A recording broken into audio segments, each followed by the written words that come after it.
Of insulin অ্যাডাল্টের ক্ষেত্রে যখন হচ্ছে লেস দ্যান 70 mg পার হচ্ছে ডিএল হয় তখন আমরা কি বলছি যে হাইপোগ্লাইসেমিয়া নিউবর্নের ক্ষেত্রে লেস দ্যান হচ্ছে 40 mg per dL. Sign symptoms of hypoglycaemia sign symptoms কি বলে আসছে সাইন কি সিমটমস কি সিমটম যেটা হচ্ছে পেশেন্ট এসে বলছে সাইন হচ্ছে যেটা হচ্ছে ডক্টর বা নার্স যেটা আইডেন্টিফাই করছে। তো এখানে পেশেন্টের যে আর্লি সিমটম দেখা যাবে সেটা হচ্ছে যে কি ডায়াগ্নোসিস পেশেন্ট কী হবে এক্সেসিভ পরিমাণে হচ্ছে যে কি ঘামবে। আরও দেখা যাবে যেমন হচ্ছে সোয়েটিং হবে পেশেন্টের ক্ষেত্রে এক্সেসিভ পরিমাণে ঘামছে পেশেন্ট হেডেক হবে পেশেন্টের ক্ষেত্রে রেস্টলেসনেস হবে এগুলো হচ্ছে যে কি সাইন সিমটম দেখা যাবে।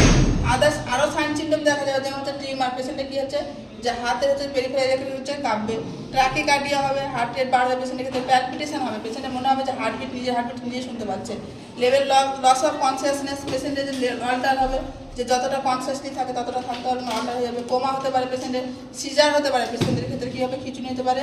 কেন হচ্ছে কারণ যে আমাদের গ্লুকোজ কিন্তু ব্রেন স্টোর করে রাখতে পারে না সেজন্য কি যে গ্লুকোজের লেভেল যখন পরিমাণ যখন কমে যাচ্ছে তখন কি হচ্ছে পেশেন্টের ক্ষেত্রে সিজারও দেখা যায় প্লাস হচ্ছে পেশেন্টের ক্ষেত্রে আমরা কী দেখতে পাবো ডেথও হতে পারে। এবং হচ্ছে অ্যাকর্ডিং আমরা কী করছি আমরা এটাকে 3 টাইপসে আমরা ডিভাইড করছি।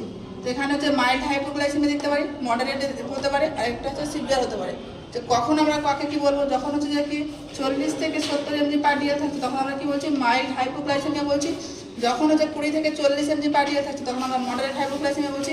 যখন হচ্ছে লেস দ্যান হচ্ছে যে 20 mg পার ডিএল থাকছে তখন আমরা হচ্ছে সিভিয়ার হাইপোগ্লাইসেমিয়া করছি। এবং আমরা এগুলোকে কীভাবে ম্যানেজমেন্ট করবো ফার্স্ট যেটা হচ্ছে যে মাইল্ড হচ্ছে হাইপোগ্লাইসেমিয়ার ক্ষেত্রে আমরা কী করবো ওরালি কার্বোহাইড্রেট দেবো 15 গ্রাম দিয়ে আমরা কী করবো 15 মিনিট পর আমরা হচ্ছে যে কি অ্যাসেস করবো র্যান্ডাম ব্লাড সুগার ওখানে যদি নর্মাল হচ্ছে 70 থেকে বেশি আছে তাহলে যে নর্মালি রয়েছে যদি কম আসে তাহলে রিপিটেড আমরা সেই 15 গ্রাম হচ্ছে কার্বোহাইড্রেট পেশেন্টকে দেবো। দেন হচ্ছে মডারেট হাইপোগ্লাইসেমিয়া কখন বলছি যখন 20 থেকে 40 mg পার ডিএল থাকছে। এখানে আমরা পেশেন্ট দু ধরনের পেতে পারি একটা হচ্ছে স্টেবল পেতে পারি একটা হচ্ছে আনস্টেবল পেতে পারি। যখন আমরা আনস্টেবল পাবো তখন পেশেন্টকে আমরা কিন্তু ওরালি ম্যানেজমেন্ট করবো না কারণটা কী হচ্ছে সেই পেশেন্ট হচ্ছে গিয়ে সেই ওরালি যে খাবার দেবো সেটা খেয়ে কিন্তু গলায় আটকেও যেতে পারে সেজন্য হচ্ছে যে পেশেন্টে আমরা সবসময় কী করবো আইভি ডেক্সট্রোজ দেবো আইভি রুটে আমরা কী করবো ম্যানেজমেন্ট করবো।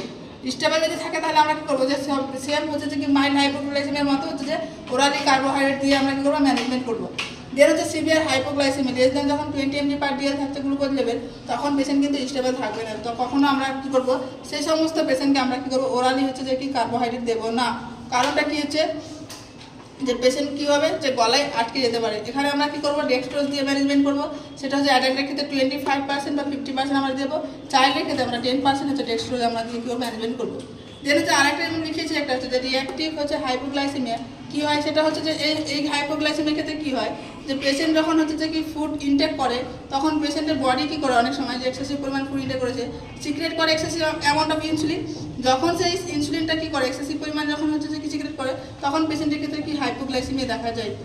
একে আমরা কি বলছি যে রিঅ্যাক্টিভ হাইপোগ্লাইসেমিয়া। তো আমরা এই সময় পেশেন্টকে আমরা কী অ্যাডভাইস দেবো পেশেন্টকে এটাই অ্যাডভাইস দেবো যে খাবার খাবে কিন্তু সেটা হচ্ছে স্মল অ্যামাউন্ট করে খাবে কিন্তু হচ্ছে ফ্রিকোয়েন্টলি খাবে সেই খাবারটা কী করবে অল্প করে বারবার খাবে আমরা এটা কী করবো পেশেন্টকে অ্যাডভাইস দেবো। আজকে